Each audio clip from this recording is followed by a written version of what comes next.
Untuk merusak pesta pertunanganku, musuh bebuyutanku, Liu Ruyan, rela melakukan kecelakaan agar menjadi buta, memaksaku menikahinya. Semua orang di lingkaran Beijing mencercanya karena licik dan menertawakanku karena sangat sial. Hanya karena aku seharusnya segera bertunangan dengan Dewi Cahaya Bulanku, Bai Ningbin. Sejak itu, aku berada di puncak kehidupan, tetapi Liu Ruyan muncul di tengah jalan, mengendarai Ferrari merah jambunya. Melakukan adegan tabrak lari di jalan gunung, membuat dirinya buta sekarang. Dia sedang berbaring di bangsal mewah villa keluarga Liu yang sebanding dengan Ichu, kepalanya dibalut kain kasa, dan matanya ditutupi dengan sutra putih yang dibuat khusus. Dengan suara penuh energi, dia berteriak kepada ayahku dan ayahnya, "Si Hao, jika kamu tidak setuju untuk menikahiku hari ini, aku, Liu Ruyan, akan melompat dari lantai 3 ini, membuat keluarga si kalian menanggung hutang darah seumur hidup, dan membuatmu mimpi buruk setiap malam selama sisa hidupmu." Dia berteriak dengan suara serak, hampir batuk darah di tempat, tetapi sayangnya aktingnya terlalu berlebihan. Selain ancaman, aku tidak bisa mendengar sedikit pun niat untuk bunuh diri dalam suaranya. Wajah ayahku sudah memerah seperti hati babi. Tekanan darahnya diperkirakan melonjak hingga 280. Paman Liu di sebelahnya tampak malu dan menggosok tangannya. Dia tampak seperti ayah tua yang membersihkan kekacauan yang dibuat oleh anak beruangnya. "Lausi, lihat apa yang terjadi." Anak-anak tidak mengerti, kita orang dewasa tidak mengerti. Dia tidak mengerti. Ini namanya tidak mengerti. Ini adalah percobaan pembunuhan dan pemerasan yang disengaja. Ayahku sangat marah sehingga dia berbicara tanpa berpikir. Di luar bangsal, semua orang penting di lingkaran Beijing telah tiba, semuanya menjulurkan leher mereka dan memasang telinga mereka. Menunggu untuk melihat lelucon tahunan keluarga si kami. 3 hari yang lalu, berita tentang pesta pertunanganku dengan Bai Ningbin baru saja diumumkan. Malam itu, Liu Ruyan memblokirku di jalan gunung dalam perjalanan pulang. Dia bersandar di pintu mobil. Dengan tangan disilangkan di depan dada, aku menatap wajahnya yang flamboyan dan cantik, hampir tanpa ragu-ragu. Aku mengangguk, oke, akibatnya. Tak perlu dikatakan lagi, kecelakaan mobil yang direncanakan dengan cermat. Dia berhasil membuat dirinya dirawat di rumah sakit. Selain itu, dia mendapatkan diagnosis kebutaan. Jadi, ada adegan di depan kita. Keluarga Liu menggunakan ini sebagai alat tawar-menawar untuk memaksaku membatalkan pertunangan dengan keluarga Bai dan memaksa putri mereka yang tidak tahu hukum sejak kecil untuk menikah denganku. Si Hao, ayahku tidak tahan lagi, dan akhirnya mengarahkan ujung tombaknya kepadaku. "Katakan sendiri, pernikahan ini, apakah kamu akan menikah? Atau tidak menikah?" Dalam sekejap, semua mata. Juga harus menikahi orang buta yang manja dan keras kepala yang menjadi beban. Ini benar-benar protagonis pria paling menyedihkan tahun ini. Namun, aku perlahan menarik sudut bibirku dan mengucapkan 2 kata. Suara itu setenang air yang dalam. Aku, setelah kata-kata itu keluar.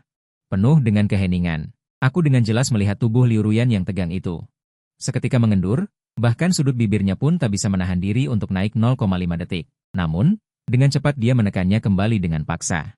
Memasang ekspresi teraniaya yang seolah berkata, "Untung kamu tahu diri. Benar-benar penipu kecil yang bermuka 2. Mereka semua tidak tahu bahwa kecelakaan mobil itu adalah jebakan yang aku pasang sendiri. Pertunangan itu adalah umpan untuk menjebaknya, Bai Ningbin. Hanyalah bom asap yang sengaja aku lepaskan untuk membuat rubah kecil yang tidak sabaran ini panik. Sejak dia merencanakan kecelakaan sepeda motor ini sejak hari pertama, setiap gerakannya, semua berada dalam kendaliku.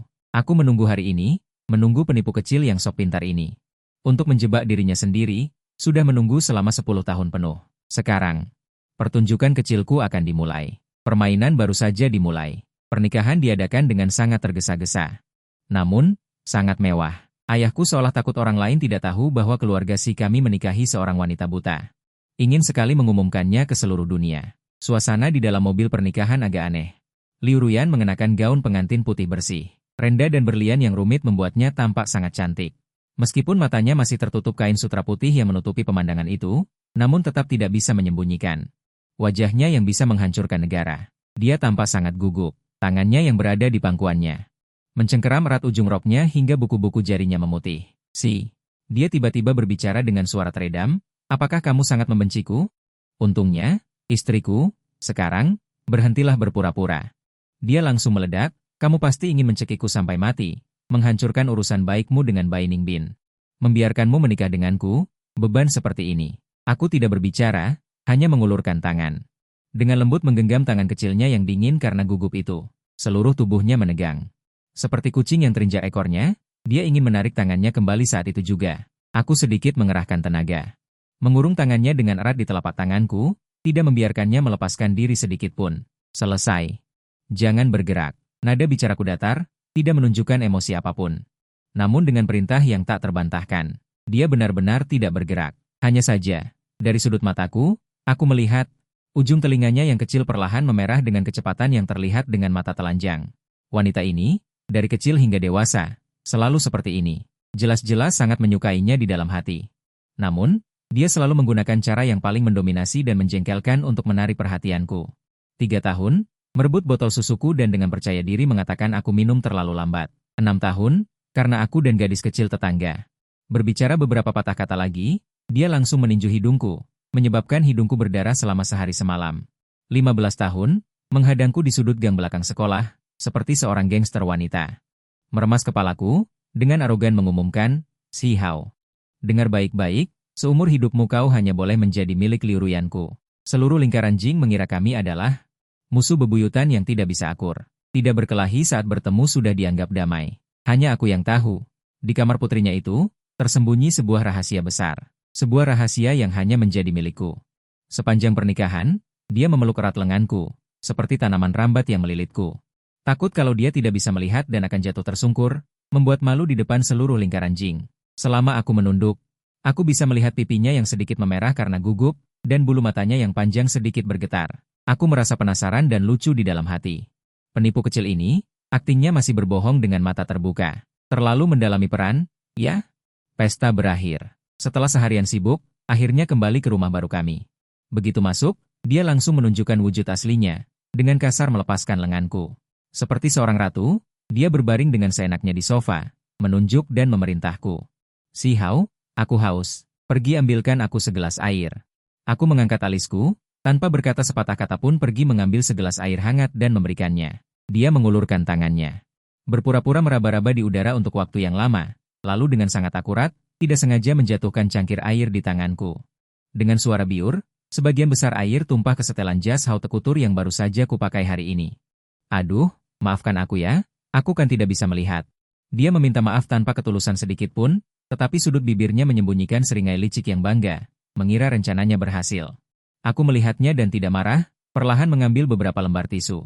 Sambil menyeka pakaian yang basah kuyup, aku perlahan mendekatinya. Dia sepertinya menyadari bahaya. Tubuhnya tanpa sadar menyusut ke belakang, seperti binatang kecil yang waspada. Aku membungkuk. Kedua tangan menopang sofa di kedua sisi tubuhnya, mengurungnya dalam pelukanku, membentuk lingkaran yang rapat. Tidak bisa melihat, aku mendekat ke telinganya dan dengan sengaja merendahkan suaraku. Membiarkan napas menyapu daun telinganya. "Tidak apa-apa, aku bisa mengajarimu." "Apa yang ingin kamu lakukan?" Suaranya membawa sedikit getaran dan kepanikan yang jelas. "Mengajarimu?" Aku sengaja berhenti sejenak, puas melihatnya menelan ludah dengan gugup. Baru kemudian melanjutkan, "Gunakan hatimu untuk merasakan dunia ini." Ucapan itu belum selesai.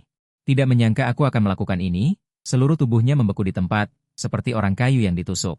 Bahkan lupa bernapas. Aku tidak masuk terlalu dalam, hanya seperti capung menyentuh air. Menyentuh ringan dan mundur, melihat wajahnya yang sangat merah dan penampilannya yang bodoh dan lucu. Hatiku sangat baik. "Sekarang, apakah kamu tahu di mana gelasnya?" Aku menegakkan tubuh dan menatapnya dengan tenang, dengan sedikit ejekan dalam nada suaraku. Dia tidak bereaksi untuk waktu yang lama, bibirnya sedikit terbuka, jelas masih dalam keadaan mogok. Aku benar-benar tidak bisa menahannya dan tertawa. Tawa ringan ini seperti saklar restart. Dia tiba-tiba sadar dan mendorongku dengan marah. Kekuatannya terlalu kecil seperti menggelitiku. "Sian, kau bajingan, kau mengambil keuntungan dari orang lain. Kau tidak tahu malu." Antara suami dan istri, ini disebut romansa. Aku perlahan merapikan kerah bajuku yang kusut karena didorongnya, menatapnya dari atas. "Nanti, kau akan terbiasa perlahan." Setelah selesai berbicara, aku tidak lagi memperhatikan penipu kecil yang hampir meledak di tempat itu, dengan gembira berbalik dan masuk ke kamar mandi. Mendengar suara gemericik air dari kamar mandi, setelah mandi, aku merasa, menyentuh bibirku yang masih panas. Jantungku berdebar seperti genderang, berdebar kencang hingga hampir melompat keluar dari tenggorokanku. Malam ini, dia sangat jujur, tidak melakukan hal aneh apapun. Keesokan paginya, saat aku bangun, aku melihat dia masih tidur. Aku diam-diam turun ke bawah untuk menyiapkan sarapan. Baru saja menuangkan susu ke dalam gelas, aku mendengar teriakan pendek dari atas, diikuti oleh suara gedebuk. Aku segera meletakkan gelas dan bergegas naik, hanya untuk melihat Liu Ruyan jatuh di depan pintu kamar tidur. Memegangi pergelangan kakinya, wajah kecilnya berkerut, ekspresinya sangat kesakitan. "Ada apa?" Aku berjalan mendekat dan berjongkok di depannya. Pergelangan kaki terkilir. Matanya merah. Suaranya bergetar, tampak menyedihkan. Aku melirik pergelangan kakinya. Putih dan ramping, tidak ada kemerahan atau bengkak, bahkan sehelai rambut pun tidak rontok. Akting ini benar-benar semakin brilian. Oscar berutang padanya sebuah piala kecil. Aku mengeluh dalam hati, tetapi wajahku tetap tenang, penuh perhatian dan kekhawatiran. Jangan bergerak, biar kulihat. Aku mengulurkan tangan untuk memegang pergelangan kakinya. Jangan sentuh, dia langsung berteriak seperti kucing yang ekornya terinjak. Reaksinya sangat besar. Aku mengangkat alisku. Dalam hati aku tahu dia gugup dan tidak ingin aku melihatnya. Bagaimana aku tahu seberapa parah lukanya? Aku menatapnya dengan geli, sengaja menggodanya. Atau, kakimu tidak terkilir sama sekali? Siapa bilang? Terkilir, sakit sekali. Dia mengeraskan lehernya dan bersikeras. Untuk menambah kredibilitas, dia bahkan memeras 2 tetes air mata dari sudut matanya. Melihat penampilannya yang keras kepala dan imut ini, hatiku menjadi sangat lembut. Sudahlah. Jika dia ingin berakting, aku akan menemaninya sampai akhir. Oke. Terkilir, itu salahku. Aku mengikuti perkataannya. Kemudian, sebelum dia bisa bereaksi, aku langsung menggendongnya ala putri dan membawanya pergi. Ah, Ten, apa yang kamu lakukan? Dia berseru. Tubuhnya tanpa sadar memeluk erat leherku, takut jatuh. Aku membawamu untuk sarapan. Aku menggendongnya dengan mantap menuruni tangga dan dengan lembut meletakkannya di kursi di ruang makan. Hari ini mau makan apa? Suami akan menyuapimu secara pribadi. Terakhir, kata suami. Aku mengatakannya dengan sangat pelan dan lambat, dengan sedikit nada ambigu yang samar. Wajah Liu Ruyan langsung memerah karena sakit. Dengan lembut dia membantunya menyeka sudut mulutnya, makanlah pelan-pelan. Tidak ada yang merebutnya darimu. Gerakanku sangat ringan, namun terlihat tidak disengaja. Menyeka sudut bibirnya yang lembut, seluruh tubuhnya bergetar, sendok di tangannya hampir jatuh ke dalam mangkuk. Melihat penampilannya yang canggung dan bingung ini, senyum di sudut bibirku semakin dalam. Penipu kecilku, aku ingin tahu sampai kapan kamu bisa berpura-pura. Beberapa hari berikutnya, Liu Ruyan memainkan kata manja secara maksimal. Kadang menyuruhku menyuapinya, kadang menyuruhku menggendongnya ke atas. Bahkan saat mandi, dia ingin aku berjaga di depan pintu kamar mandi, dengan dalih mencegahnya terjatuh. Aku dengan senang hati menemaninya. Aku berbalik menggunakan taktiknya dan mengubah setiap kesulitannya menjadi kesempatan sempurna untuk kontak intim di antara kami. Dia menyuruhku menyuapinya, jadi aku sengaja mengoleskan sedikit saus di sudut bibirnya, lalu beralasan ingin membantunya membersihkannya. Menggunakan ujung jariku untuk menyapu bibirnya dengan ambigu, membuatnya jantungnya berdebar kencang dan napasnya menjadi tidak teratur. Dia memintaku untuk menggendongnya ke atas, jadi aku sengaja berjalan sangat lambat, berbisik pelan di telinganya. Sangat suka aku gendong, kalau begitu, malam ini tidak akan kulepaskan, oke? Satu kalimat membuatnya wajahnya memerah sampai ke telinga. Setelah beberapa hari, dia tidak berani menyebutkan permintaan ini lagi, berpura-pura terpeleset di kamar mandi. Ingin membuatku panik, padahal, aku sudah memasang alas anti-selip di lantai sebelum dia masuk ke kamar mandi. Mendengar seruannya, aku dengan tenang masuk dan memeluknya yang hanya dibalut handuk mandi. Dia langsung menggendongnya dari lantai dan meletakkannya di tempat tidur besar di kamar tidur, membungkusnya dengan selimut seperti kepompong. Sepertinya aku kurang perhatian. Untuk mencegahmu bergerak dan terjatuh, malam ini aku akan tidur di sini menemanimu. Setelah beberapa kali berinteraksi, Liu Ruyan tidak hanya gagal membalasku, tetapi malah membuat dirinya sendiri memerah dan jantungnya berdebar setiap hari. Dia bahkan tidak berani berbicara denganku lagi. Melihatku seperti tikus melihat kucing. Hari ini, aku sedang memproses dokumen perusahaan di ruang kerja. Dia, dengan kain sutra putih khasnya menutupi matanya, meraba-raba dan masuk. Sejujurnya, ponselku hilang. Bisakah kamu membantuku mencarinya? Aku bahkan tidak mendongak, pandanganku masih tertuju pada layar komputer. Bukankah kemarin diletakkan di nakas samping tempat tidurmu? Tidak ada. Aku sudah mencarinya. Benar-benar tidak ada. Nada bicaranya tegas, dengan sedikit nada tidak rela yang tidak terlihat, akhirnya aku meletakkan dokumen di tanganku. Melihatnya, dia mengenakan gaun panjang putih rumahan, tubuhnya kurus. Penampilannya yang menutup mata, entah kenapa membuat orang merasa kasihan, mungkin terjatuh di kamar lamamu. Aku berdiri, mengambil jaket di tubuhku, ayo pergi. Aku akan membawamu kembali ke keluarga Liu untuk mencari. Liu Ruyan tertegun sejenak, sepertinya tidak menyangka aku akan sebaik ini. Masih bersedia menemaninya kembali ke rumah ibunya. Baik, dia menjawab dengan linglung. Dengan patuh mengikutiku keluar, kembali ke keluarga Liu, villa kecilnya kosong. Paman Liu dan bibi mungkin sedang keluar, aku dengan akrab membawanya ke lantai 2, membuka kamar putri merah mudanya. Cari sendiri, apakah jatuh di sudut mana? Aku bersandar di pintu. Berkata dengan santai, dia menjawab, mulai di kamarnya yang sangat familiar. Berpura-pura meraba-raba, sebentar menabrak kaki meja, sebentar lagi hampir tersandung karpet. Aktingnya yang buruk membuatku tertawa, aku berpura-pura berjalan-jalan di kamar, memeriksa lingkungan. Kemudian tanpa sengaja membuka pintu rahasia di sisi kamar tidurnya. Di sini adalah, belum selesai aku berbicara, Liu Ruyan seperti tersengat listrik, tiba-tiba bergegas mendekat. Mendorongku keluar, kekuatannya sangat besar, jangan masuk. Tidak ada apa-apa di dalam sini. Suaranya cemas dan panik, benar-benar memperlihatkan kegugupan dan rasa bersalahnya. Bagaimana mungkin aku membiarkannya berhasil? Aku meraih pergelangan tangannya, dengan sedikit tenaga. Membawanya masuk ke ruang rahasia itu, lalu aku menutup pintu, dengan bunyi gedebuk. Menyalakan lampu di dinding, penuh dengan kemilau, bintang-bintang berkilauan. Seluruh dinding di keempat sisi ruangan, dipenuhi dengan fotoku, dari seragam sekolah yang aku kenakan saat remaja. Jepretan saat aku berkeringat di lapangan basket, hingga foto pidatoku sebagai perwakilan lulusan terbaik di upacara kelulusan universitas. Hingga saat aku mengambil alih perusahaan, menghadiri berbagai kegiatan bisnis, foto-foto yang menghiasi sampul majalah keuangan. Setiap foto dengan jelas merekam jejak pertumbuhanku. Dan semua foto ini, tanpa terkecuali, semuanya diambil secara diam-diam. Liu Ruyan benar-benar tercengang, dia mungkin mengira rahasia besarnya. Begitu saja terungkap di depan musuh bebuyutanku ini tanpa diduga. Wajah kecilnya langsung pucat pasi, bahkan bibirnya pun sedikit bergetar, dia seperti binatang kecil yang terpojok. Berusaha sekuat tenaga mendorongku keluar, mulutnya berteriak tidak karuan, keluar. Kamu keluar, tidak boleh lihat, tidak boleh lihat.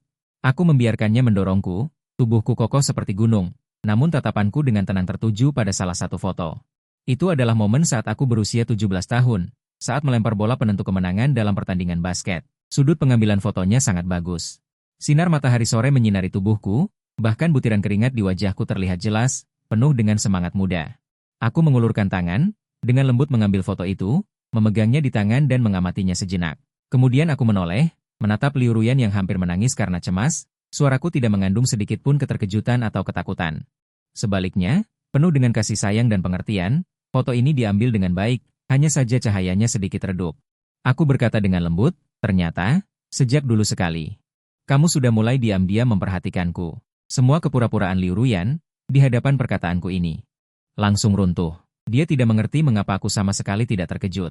Mengapa aku sama sekali tidak takut padanya. Seorang fanatik aneh. Rasa malu dan amarah yang ekstrim langsung membanjiri wajahnya. Dia merebut foto di tanganku, berbalik dan ingin lari. Bebek yang sudah matang. Bagaimana mungkin aku membiarkannya terbang? Dengan lincah, aku entah dari mana mengeluarkan sebuah borgol mainan yang berkilauan, dengan gemetar mendekatkannya ke pergelangan tanganku. Ini adalah taktik yang sering dia gunakan dulu. Ingin mengunciku dengan cara yang mendominasi ini, mengancamku agar tidak membocorkan rahasianya. Kekanak-kanakan dan menggemaskan. Aku melihat penampilannya yang panik, tidak hanya tidak melawan, tetapi malah secara sukarela mengulurkan pergelangan tanganku. Bekerja sama dengan gerakannya, dengan bunyi, klik, borgol itu terkunci dengan keras. Dia sepertinya merasa lega, baru saja ingin mengucapkan beberapa kata ancaman, aku dengan mudahnya mengeluarkan sebuah kunci cadangan dari saku, dengan santai membuka borgol itu. Kemudian, sebelum dia sempat bereaksi, aku membalikkan tangannya ke belakang punggungnya, dan menggunakan borgol yang sama untuk mengikatnya dengan kuat ke ukiran pagar tempat tidur di sampingnya. Seluruh prosesnya berjalan lancar, terlalu cepat sampai dia tidak sempat melawan. Sudah diatur dengan jelas. Aku menunduk, menekannya di tempat tidur yang lembut. Napas panas menyembur di wajahnya, melihat pipinya dengan cepat memerah. Dengan benda seperti ini, aku mencubit dagunya yang kecil, memaksanya menatap mataku, ingin bermain sesuatu yang berbeda denganku. Nona Liu Ruyan, saya benar-benar lesu. Dia menatapku, matanya penuh dengan keterkejutan dan kebingungan. Juga sedikit kepanikan setelah penyamarannya terungkap. Sejak hari itu, Liu Ruyan benar-benar jujur.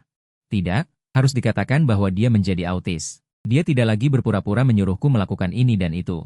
Dia juga tidak lagi menyiksaku dengan berbagai cara. Setiap hari dia tinggal di rumah dengan tenang, makan dengan meraba-raba sendiri. Kadang-kadang dia perlu naik ke atas, dia hanya berpegangan pada pegangan tangan, selangkah demi selangkah. Berjalan dengan hati-hati dan perlahan. Sutra putih khasnya masih menutupi matanya, hanya saja seluruh dirinya menjadi lesu. Seperti ayam jantan kecil yang kalah dalam pertarungan, seluruh tubuhnya memancarkan aura jangan mendekat dan aku sangat melankolis. Aku tahu dia takut aku mengungkap penipuan pura-pura butanya di depan umum. Takut aku menertawakan cinta rahasianya yang konyol dan rendah selama 10 tahun, dan lebih takut lagi kalau aku akan benar-benar membencinya karena itu, dan menganggapnya sebagai orang aneh. Aku juga tidak membongkarnya. Masih merawatnya seperti sebelumnya setiap hari, membuatkannya iga asam manis yang dia sukai. Diam-diam mengikuti di belakangnya saat dia naik ke atas. Mencegahnya dari benar-benar jatuh, meletakkan pakaian ganti dan handuk di tempat yang bisa dia jangkau saat dia mandi. Hanya saja komunikasi kami menjadi lebih sedikit. Dia tidak berinisiatif untuk berbicara. Aku juga tidak menggodanya. Sampai pesta keluarga yang diadakan oleh keluarga Si, aku secara pribadi memilihkan untuknya sebuah gaun malam tanpa bahu berwarna ungu muda, yang membuat kulitnya yang sudah seputih salju tampak lebih berkilau. Seperti peri yang tidak mengenal dunia fana. Aula perjamuan itu terang benderang. Para tamu berkumpul. Aku menggandeng tangannya, membawanya ke pandangan semua orang. Hampir seketika kami muncul, tatapan semua orang tertuju pada kami. Bisik-bisik terdengar tanpa henti. Itulah Raja Iblis kecil dari keluarga Liu. Kudengar dia buta. Kasihan sekali Si Hao. Bunga segar ditancapkan di kotoran sapi. Benar. Seharusnya bisa menikahi wanita muda dari keluarga bayi itu. Sekarang, sungguh takdir yang mempermainkan. Liu Ruyan menggenggam tanganku, tanpa sadar mengencangkan genggamannya. Tubuhnya juga sedikit kaku. Aku bisa merasakan kegelisahan dan ketegangannya. Aku menepuk punggung tangannya. Menenangkannya tanpa suara. Pesta berlangsung sampai setengah jalan, seorang tamu tak diundang muncul. Bai Ningbin memegang segelas sampanye, dengan anggun menghampiri kami. Sudah lama tidak bertemu, Kak Si Hao. Wajahnya menampilkan senyum sempurna, tetapi matanya seperti pisau beracun. Menggores Liu Ruyan sedikit demi sedikit, dengan nada dingin. Dia bahkan tidak repot-repot meliriknya. Bai Ningbin tidak peduli dengan ketidakpedulianku, hanya mengangkat gelasnya. Kemudian tiba-tiba meninggikan suaranya, dan berkata kepada semua tamu, hadirin sekalian. Hari ini saya datang untuk memberikan hadiah istimewa kepada Kak Si Hao dan kita semua. Pengantin wanita terkenal di lingkaran orang penting, katanya sambil menjentikan jarinya. Layar besar di tengah ruang perjamuan tiba-tiba menyala, mulai memutar sebuah video. Latar belakang video adalah villa kecil Liu Ruyan. Di dalam video, Liu Ruyan berada di kamarnya. Bergerak bebas, matanya cerah. Dia tidak memakai kerudung putih itu. Sepasang mata rubah yang cerah bersinar, gesit dan lincah. Dia dengan terampil menuangkan air untuk dirinya sendiri. Bahkan seperti monyet kecil, dia dengan mudah melompat ke sofa dan mengambil buku dari rak paling atas. Bagian akhir video menyorot dirinya duduk di jendela dekat lantai, memegang sebuah buku di tangannya. Wajahnya menunjukkan senyum puas dan tenang. Sinar matahari sore menyinarinya, kedamaian dan keindahan. Penampilan itu sama sekali tidak menunjukkan tanda-tanda orang buta. Seluruh ruangan gempar. Ya ampun, bukankah dia buta? Ada apa ini? Pura-pura. Mengapa dia berpura-pura buta untuk menipu pernikahan? Niatnya terlalu dalam. Terlalu banyak intrik. Keluarga Si benar-benar kehilangan muka kali ini, menikahi seorang penipu. Suara-suara diskusi seperti air pasang, datang ke arah Liu Ruyan dari segala arah. Wajahnya langsung menjadi pucat pasi. Dia berdiri di sana, tidak tahu harus berbuat apa. Tubuhnya terhuyung-huyung. Seolah-olah dia akan pingsan detik berikutnya. Dia mewakili seseorang, kebahagiaannya, cintanya, rahasia yang dia lindungi dengan hati-hati selama 10 tahun, akan terungkap pada saat ini. Kemudian berakhir sepenuhnya. Bai Ningbin dengan bangga mengagumi mahakaryanya. Dia berjalan ke arahku. Suaranya penuh dengan kepuasan balas dendam. Kak Si Hao, apakah kamu sudah melihatnya sekarang? Dia telah menipumu dari awal hingga akhir. Wanita seperti ini sama sekali tidak pantas berada di sisimu. Semua orang melihatku, menunggu kemarahanku, menunggu aku mengungkap penipu jahat ini di depan umum. Kemudian membuangnya seperti sampah, dengan kejam meninggalkannya. Liu Ruyan juga menutup matanya dengan putus asa. Setetes air mata panas mengalir di pipinya, mengenai punggung tanganku, membakar hatiku dengan rasa sakit. Tepat pada saat yang menjadi pusat perhatian ini, aku membuat tindakan yang membuat semua orang terkejut. Dengan wajah tanpa ekspresi, aku mengambil remote control di atas meja dan menekan tombol off. Proyeksi langsung padam. Kemudian, aku memeluk Liu Ruyan yang sudah ketakutan ke dalam pelukanku. Dengan lembut menyingkirkan rambut-rambut halus di dahinya, aku mengambil mikrofon dari podium di samping. Tatapan dingin menyapu seluruh ruangan, akhirnya tertuju pada wajah Bai Ningbin yang langsung pucat. Mata istriku disembuhkan oleh tim medis terbaik di dunia yang secara pribadi aku undang. Butuh waktu 3 bulan untuk menyembuhkannya. Mengenai mengapa dia masih berpura-pura buta, aku berhenti sejenak. Menunduk dan menatap wanita kecil di pelukanku, suaraku langsung melembut beberapa derajat, hanya karena dia akhir-akhir ini suka bermain denganku. Permainan peran. Dan aku, bersedia menemaninya. Apa hubungannya ini dengan orang luar seperti kalian? Dengan satu kalimat, seluruh ruangan menjadi sunyi senyap. Wajah Bai Ningbin memerah seperti hati babi. Dia menatapku dengan tidak percaya, bibirnya bergetar, tidak bisa mengucapkan sepatah kata pun. Seperti badut yang lucu. Aku tidak lagi melihatnya, melainkan menunduk menatap wanita di pelukanku. Liu Ruyan yang sudah berlinang air mata. Di depan semua orang, aku menundukkan kepalaku. Menciumnya dalam-dalam. Air mata asin bercampur di antara bibir dan gigiku, membawa semua keluhan dan kegelisahannya. Aku berbisik di telinganya dengan suara yang hanya bisa kami berdua dengar, dengan lembut berkata, "Bodoh, aku sudah tahu trik kecilmu sejak hari pertama. Jika aku tidak segera menutup jaring, ikan kecil yang telah aku pelihara selama 10 tahun akan ditakuti oleh orang lain." Setelah perjamuan selesai, aku langsung membawa Liu Ruyan pulang. Begitu masuk pintu, dia langsung melepaskan diri dari pelukanku, dengan mata merah seperti mata kelinci, seperti binatang kecil yang marah. Dengan tinju lembutnya, dia terus memukuli dadaku. "Si Ten, kau bajingan. Dasar keparat, mengapa kau tidak membongkar kedokku lebih awal? Apakah kau hanya ingin melihatku? Seperti orang bodoh, melompat-lompat di depanmu, apakah kamu pikir aku sangat bodoh?" Sangat konyol. Dia menangis dengan memilukan, seolah-olah ingin melampiaskan semua keluhan selama 10 tahun ini. Kegelisahan, ketakutan, semua dilampiaskan. Aku membiarkannya memukulku, tidak menghindar, sampai dia lelah memukul. Kehabisan tenaga, seluruh tubuhnya lemas di pelukanku, hanya menyisakan isak tangis pelan. Aku menghela napas dengan sedih, mengangkatnya, tidak kembali ke rumah baru kami, melainkan berkendara kembali ke villa kecil keluarga Liu, memasuki ruang rahasia yang penuh dengan fotoku. Aku meletakkannya dengan lembut di tempat tidur tunggal yang lembut itu, menunjuk ke foto-foto di seluruh dinding. Dengan lembut berkata, "Kamu melihatku selama 10 tahun. Lalu, aku mengeluarkan dengan hati-hati sebuah foto yang sudah agak menguning dan kusut dari sudut terdalam kamarku. Di foto itu, seorang gadis mengenakan seragam sekolah biru putih, mengikat ekor kuda tinggi. Bersandar di pagar lapangan bermain, tersenyum cerah dan cemerlang ke arah matahari. Di bawah sinar matahari, matanya lebih terang dari bintang-bintang di langit. Itu adalah Liu Ruyan saat masih remaja. Aku yang memotretnya secara diam-diam. Juga satu-satunya dan koleksi paling berharga selama 10 tahun ini. Aku menyerahkan foto itu ke depannya, menatap mata terkejutnya, mengucapkan kata demi kata. "Aku juga diam-diam menyukaimu selama 10 tahun." Liu Ruyan melihat foto itu, lalu melihatku. Air mata jatuh tak henti-hentinya seperti mutiara yang putus talinya. Kali ini, bukan lagi keluhan dan kemarahan, melainkan penuh dengan sentuhan dan ketidakpercayaan. "Jadi, kamu sebenarnya," dia tersedak, tidak bisa mengucapkan sepatah kata pun yang lengkap. "Jadi," aku dengan lembut menyeka air mata di wajahnya, memeluknya erat-erat, seolah-olah ingin meleburnya ke dalam tulang dan darahku. "Kita bukan musuh bebuyutan. Kita adalah cinta rahasia dua arah selama 10 tahun. Semua kesalahpahaman, semua kecanggungan, semua godaan dan kepura-puraan, semuanya lenyap dalam pelukan erat ini." Setelah menggoda, aku bisa melihatnya menempel di dadaku seperti gurita. Membuka sepasang mata rubah yang cerah dan berkilau, menatapku tanpa berkedip. "Suami. Selamat pagi," aku mengusap rambutnya yang lembut. Aku mengecup keningnya yang bersih. "Hari ini ingin sarapan apa?" "Ingin sandwich buatanmu sendiri." Dia menggesekkan tubuhnya di pelukanku, seperti anak kucing yang bermanja. Suaranya lembut dan manis. Maka, dulu dia tidak pernah menyentuh air musim semi. Pangeran dari lingkaran emas yang bahkan tidak bisa membedakan telur ayam dan telur bebek, bersedia mencuci tangan dan memasak untuknya. Dan menikmatinya. Dan aku juga dari seorang presiden gunung es yang dingin, tidak berperasaan, dan tidak dekat dengan orang lain di mata orang luar. Berubah menjadi gila istri nomor 1 di lingkaran emas. Ketika dia berjalan-jalan dan berkata dengan santai, toko makanan penutup yang baru dibuka di selatan kota itu terlihat bagus, aku akan segera meletakkan kontrak bernilai puluhan juta di tanganku. Secara pribadi berkendara puluhan kilometer untuk membelikannya, hanya untuk membuatnya tersenyum. Para eksekutif perusahaan sudah terbiasa dengan hal ini, bahkan diam-diam membuka taruhan. Bertaruh seberapa jauh bos mereka yang tidak menyentuh wanita itu akan memanjakan istri barunya. Setiap hari menyegarkan kognisi dan pandangan dunia mereka. Suatu kali kami menonton film polisi dan perampok di rumah. Ketika melihat adegan di mana pemeran utama pria dan wanita bermain borgol, Liu Ruyan tiba-tiba teringat sesuatu.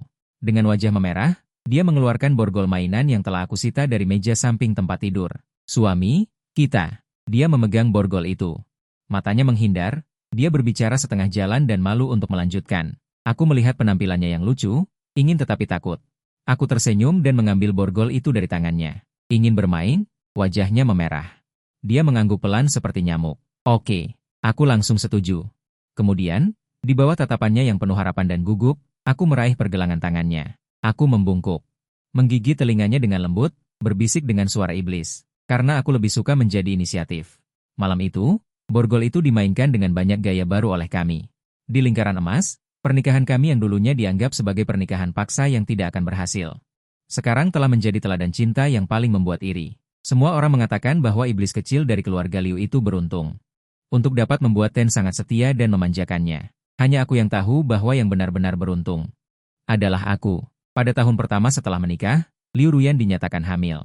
Saat menerima laporan laboratorium itu, di permukaan aku dengan tenang mendengarkan nasihat dokter. Tetapi di dalam hati aku gugup seperti anak laki-laki. Sangat senang hingga hampir tidak bisa mengendalikan diri.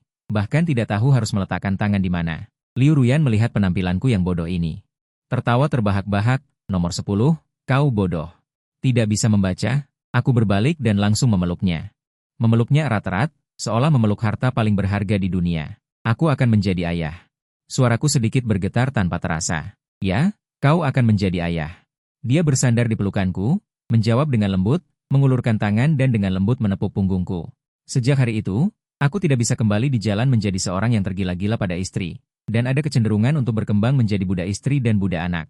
Aku menolak semua pertemuan yang tidak perlu dan pulang kerja tepat waktu setiap hari untuk menemaninya. Aku membeli banyak buku tentang pengasuhan anak dan ilmu gizi. Dari seorang pembunuh di dapur, aku belajar merebus berbagai sup bergizi dan menyiapkan 3 kali makan sehari untuknya secara pribadi. Dia tiba-tiba ingin makan manisan prem di tengah malam, dan aku bisa berlari ke seluruh supermarket yang buka 24 jam untuk membelikannya. Dia mual di pagi hari dan tidak bisa makan apapun, jadi aku menemaninya sepanjang malam tanpa tidur. Memberinya pijatan, bercerita, dan mencoba segala cara untuk membuatnya bahagia. Bawahan perusahaan hampir tidak mengenaliku lagi, mengatakan bahwa aura dingin di tubuhku yang membuat orang menjauh telah benar-benar hilang oleh ranjang yang hangat dari istri dan anak-anak. Perut Liu Ruyan semakin hari semakin membesar. Hal yang paling aku suka lakukan. Memberinya meleleh bersih. Perut Liu Ruyan semakin hari semakin membesar. Hal yang paling aku suka lakukan adalah menempelkan telingaku dengan lembut ke perutnya yang membuncit sebelum tidur di malam hari untuk mendengarkan gerakan kehidupan kecil di dalamnya. Sayang, ini ayah. Apa kau nakal hari ini? Jangan mengganggu ibu. Menurutmu, dia akan mirip sepertimu? Atau mirip sepertiku? Liu Ruyan menyentuh kepalaku dan tersenyum dengan wajah keibuan yang lembut. Mirip sepertimu. Aku menjawab tanpa berpikir. Mirip sepertimu. Cantik, imut, dan kemudian tidak terkendali. Tidak bisa begitu. Dia memukulku dengan bercanda. Jika dia tidak terkendali sepertiku, bukankah dia akan menjungkir balikan langit di masa depan? Tidak apa-apa. Aku mendongak. Mencium bibirnya, mataku penuh dengan kelembutan yang tak bisa dicairkan. Menciumnya. Biarkan aku menahannya untuknya. Cahaya bulan di luar jendela lembut, dan cahaya di dalam ruangan hangat. Aku menatapnya, dia menatapku, dan kami saling tersenyum. Aku tahu, inilah wujud kebahagiaan yang terindah. Aku menghabiskan waktu 10 tahun. Menjalankan rencana panjang, hanya untuk menangkap satu-satunya mangsa dalam hidupku. Dan setiap hari di sisa hidupku, aku akan dengan rela menjadi tahanan termanisnya. Tonton video berikutnya, kamu tidak akan menemukanku lagi di Bilibili. Tidak apa-apa, kamu ingin memberi koin kepada orang lain. Koin, kamu tidak memutar bola matamu. Bagaimana aku bisa hidup? Koin, dasar bodoh. Kamerat.